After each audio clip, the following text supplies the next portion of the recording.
Në prag të 8 marsit, festës së nënës, nxënësit e klasës së 6 të shkollës Nënshkruesi i Pavarësisë Nebi Sefa kanë përgatitur një surprizë të veçantë për nënat e tyre.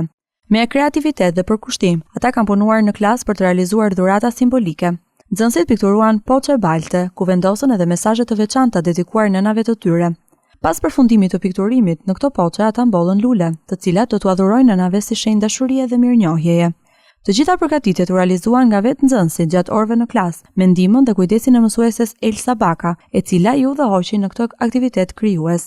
Në një nga orat tona, me mësuese Elsën, në një orë bashkëbisedimi, na kujtua festa e 8 marsit dhe donim të dinim se çfarë mund të bënim nënave tona për të shprehur mirënjohjen tonë për to. Ne filluam të jepnim ide tona duke shprehur ide të ndryshme. Na kujtua se nënat tona janë lule të rralla dhe menduam të bënim diçka të punuar vetë me dorë. Menduam të bënim poçe të bëra prej balte, diçka simbolike për ditën e 8 marsit. Zgjodhëm lulet më të bukura që mund të mendonim dhe filluam të mbillnim. Dhe gjithçka nisi duke bërë kompozimin e vazove tona, duke pikturuar dhe duke shkruar ndjenjat tona që kishim për nënat. Në fund u bë mbjellja e luleve, me lulet që ne kishim menduar të zinim, dhe lulet tona u bën gati për t'ia çuar nënave në ditën e 8 marsit dhe për t'i falenderuar ato për mirënjohjen, dashurinë dhe respektin që ne kemi për to.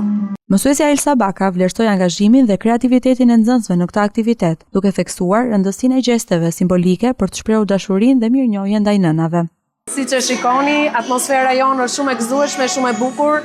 Fëmijët tanë kanë krijuar një projekt për nënat e tyre, për të shprehur dashurinë dhe mirënjohjen për gjithë dashurinë që ata japin tek fëmijët. Përmes kësaj nisme, nxënësit jo vetëm që shprehen dashurinë për nënat e tyre, por edhe zhvilluan kreativitetin dhe punën në grup, duke kthyer këtë përvojë në një kujtim të bukur për festën e 8 marsit.